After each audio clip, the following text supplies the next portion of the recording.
Hello, everybody, and welcome to my review of Star Trek Picard, Season 1, Episode 4, Absolute Candor. Now, this episode picks up where we left off with the crew being together. Um, they're on their way to find Dr. Maddox on a planet called Free Cloud, but before that, Picard insists that they stop at another planet called Vashti. Now, Vashti was one of the planets that he helped resettle the Romulans to during the initial relocation of the planet. And so we see a flashback to when the resettlement starts 14 years ago. He's treated as a hero. The people love him. There's a little boy named Eleanor that particularly takes a fancy to him. And, we can just tell that Picard is just sort of really in his element as far as feeling like he's doing the right thing and getting a lot of satisfaction out of seeing that his plan is working and that he's saving lives. So the cool thing about Eleanor is that he lives with these warrior nuns. That's right, you heard me correctly, warrior nuns. All right. But he's the only boy in the sect, and they're warrior nuns, they're women. And so Picard promises that he is going to find him a more proper place once the resettlement is complete. And of course we all know that that didn't happen. The resettlement actually did not become complete, did not take place because of what happened on Mars. And so we're led to believe that Eleanor is still with the nuns to this day. And so we'll get back to that. So, Picard, of course, goes back to this planet, and while once he was just idolized, like now he's despised. He is despised, and they pretty much blame him for everything that's happened, okay? And, and Eleanor's angry at Picard because he feels much like, the theme in this series seems to be abandoned by Picard, all right? So, what is interesting to me, all right, is that for a guy who doesn't seem to like children, because the warrior nuns are kind of a Pinocchio set where they cannot tell a lie. They cannot tell a lie. Like they're averse to lying, and so they have absolute candor. And so one of the nuns talks about how Picard doesn't really like kids, when Eleanor is a young boy really trying to play with him. But Picard says, of course I like you. But anyway, for a guy that doesn't like kids, he seems to be always collecting kids. He seems to become everybody's surrogate father. Riker, Troy, Wesley, to a certain degree. I think Data, in a way, Rafi, Eleanor. And for those of you who don't haven't read the books, in the expanded universe, which is no longer canon, he and Beverly actually had a son of their own, and he took a lot of pride in being a father. Now, I was actually pleased to see Beverly and Picard get together in the books. I thought it was long overdue. However, them having a kid at age 72 and they're actually like Picard was actually older than like I thought, because they aged him. He was 13 years older in the series than we thought. I just thought that was ridiculous, even for the future.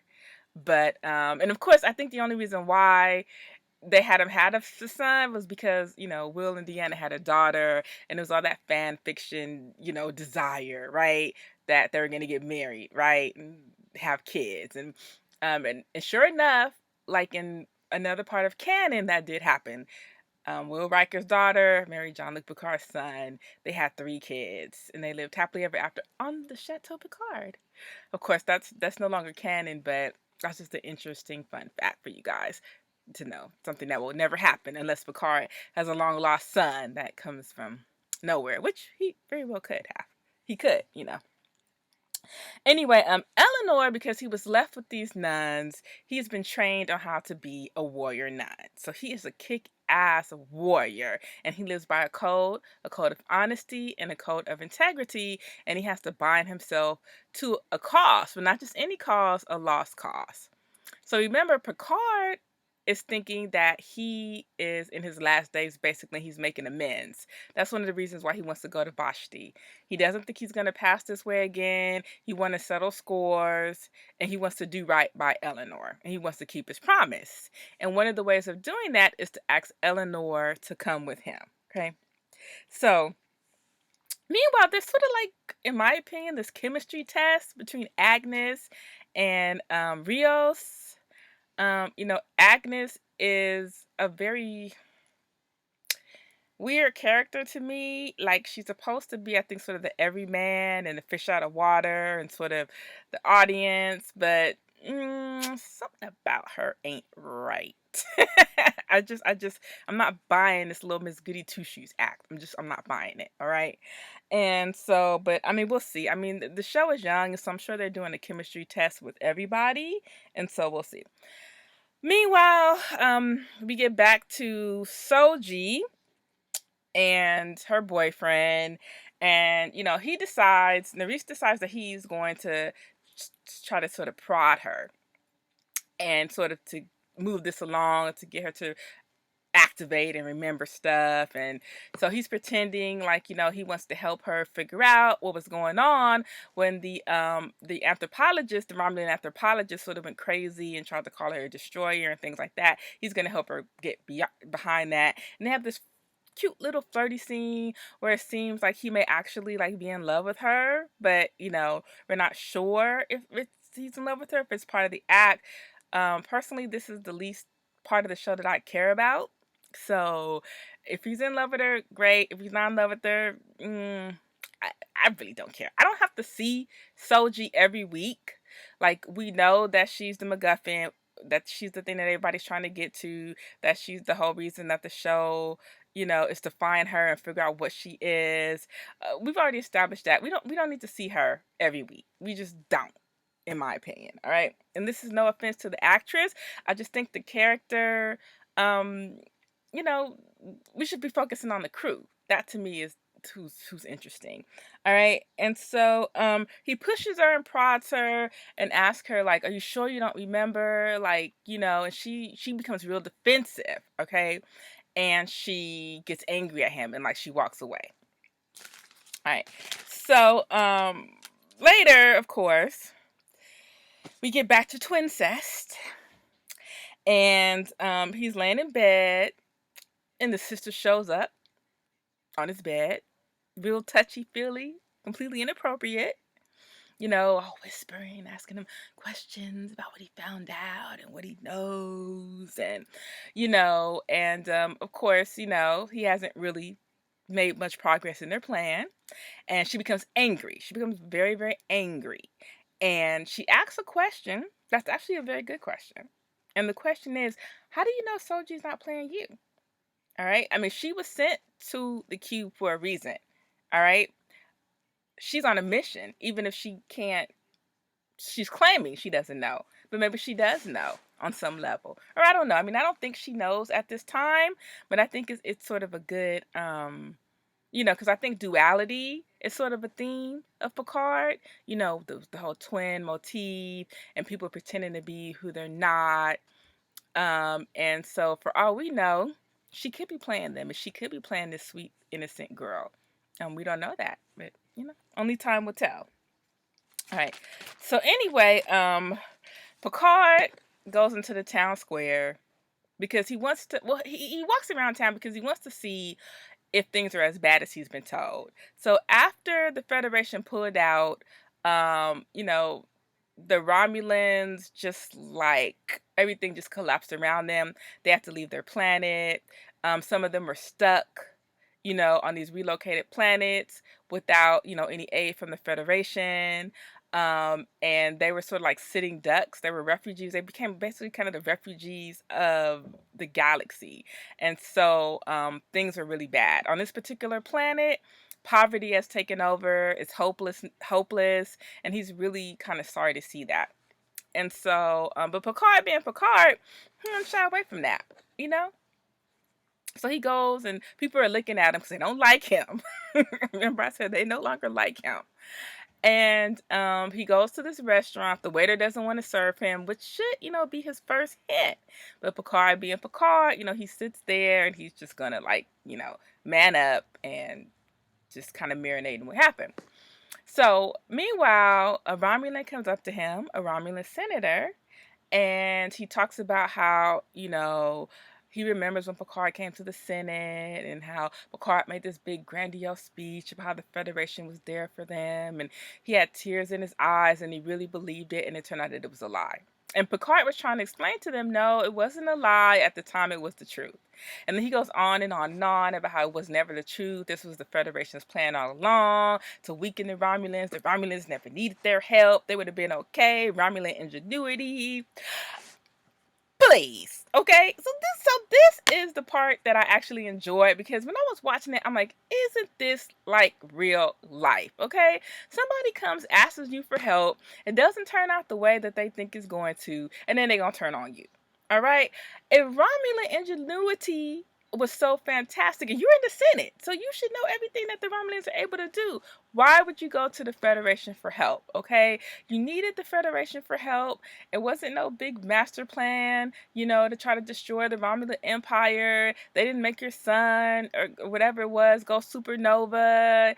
It was like, it was just kind of the luck of the draw. And I get the feeling that even if the Federation had have helped the Romulans and helped them successfully resettle, they would still be complaining or still find a way to poo-poo what the Federation had done. And I think that's one of the reasons why the Federation didn't want to help. It doesn't make it right, because you should help regardless. But I think one of the main reasons the Federation did not want to help is because they knew that the Romulans were not going to be grateful. They weren't going to be grateful at all. And I could tell that that's the truth. They weren't going to be. All right. They were going to find out a way to turn it around either way. So, and also because of this belief, okay, that the Romulans were sort of tricked, all right, they have sort of become Romulus supremacists, for lack of a better word, and this idea that they're great and they're fantastic and they're going to go out in the universe and they're going to be bigger and badder than ever, all right, which I think is really interesting.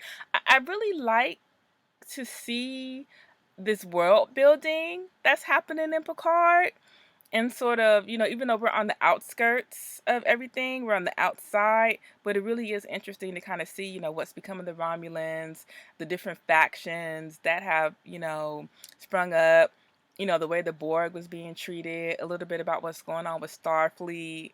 It really, really is intriguing to me. But see, I like this kind of stuff in my sci-fi, so, I really like this.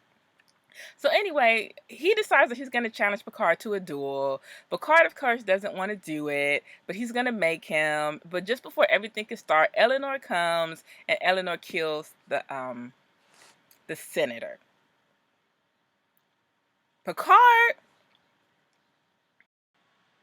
So Picard being Picard, he's not happy about this. He chastises Eleanor for killing the Romulan senator, even though before he did it, he told the Romulan senator, don't do this, choose life, back up, and he wouldn't back up. And so he was like, well, he sort of killed himself. He kind of committed suicide. And then you can look at that, but Picard is like, if you're gonna roll with me, all right, you're gonna listen to me, and we're not gonna kill anybody unless I tell you to. So that's kind of classic Picard, and I think that's kind of great. So meanwhile, they're back on the ship. And they're on their way to Free Cloud now. The crew has officially, everybody that's going to be on the crew is finally now on the crew with Eleanor. And they come into the space battle, and there's a ship that's about to be blown up. The captain of the ship is asking for help. Picard is like, beam him over. They beam him over, and lo and behold, it is 7 of 9. And I was like, woo-hoo-hoo-wee. Now, I knew that 7 of 9 was coming, but I didn't know, like, when. Okay, because I haven't really been following, like, episode spoilers, or I don't know if they've been having episode spoilers, but it was, like, really cool, like, to, like, see her. And, of course, she makes a big dramatic entrance, and she's like, Picard, you owe me a ship. And then she faints. So it was another really good, exciting episode. Another episode that really gets us into sort of the psyche of Picard.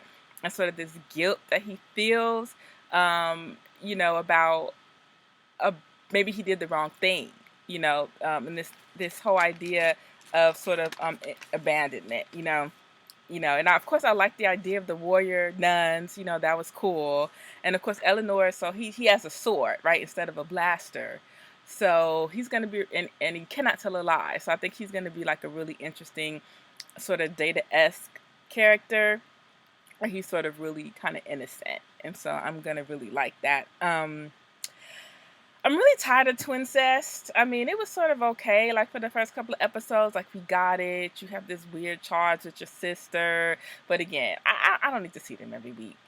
I get it. I don't need to see their interactions and all of that kind of stuff. Like it's just I'm over it. So okay, that's what it is. I think that one of the things that is interesting about this show is that Picard in the Next Generation, everything was hopeful. Everything that they were doing was for the Federation and the goodness of humanity. In this particular show, not only is it personal, but Picard sees this almost in a way as a lost cause, not for the galaxy, but for him. All right?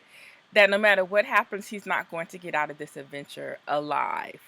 And so that is really kind of guiding why he's doing some of the stuff that he is doing and the reason why he's doing it. So, I think that's interesting. Okay. Now, back to Agnes. I don't trust Agnes. Okay. I don't trust her. I don't trust the little goody goody girl like persona. I just don't. Okay. The only people that I trust on this show is Picard, Rios, Rafi, and now Eleanor. Okay, like those are the people that I trust on this show. I don't trust anybody else. I wouldn't be surprised if anybody else turned out to be traitors. But I just something about Agnes. She's just rubbing me the wrong way. All right, and so I mean we'll see. I could be wrong about it, but it's just like when I was watching Discovery and I knew that something was off. All right, about that captain, because he wasn't acting like no Star Trek captain I'd ever seen in all the time I watched Star Trek. Something was off about him. Something is off about Agnes. Okay, because last week, don't forget when Rafi was like, "You just gonna let home chick on here without no security test, nothing?" I think that was a hint, but we're gonna see. We're gonna see. We have a couple of more, like 4 or 5 more episodes to go, so we're gonna see what's going on with Miss Agnes. So anyway, there wasn't a lot to talk about this week. It was, a really action-packed episode, though. And, seeing 7 and 9 was cool. And I think, this episode was just enough to get us really, really excited about where the show is going to go as we reach the season's conclusion. So again, if you're not watching Star Trek Picard, you need to be watching Star Trek Picard. Like, you're really, really missing out. It is a fantastic show. So that's pretty much all I have to say for this episode. I think it was really great.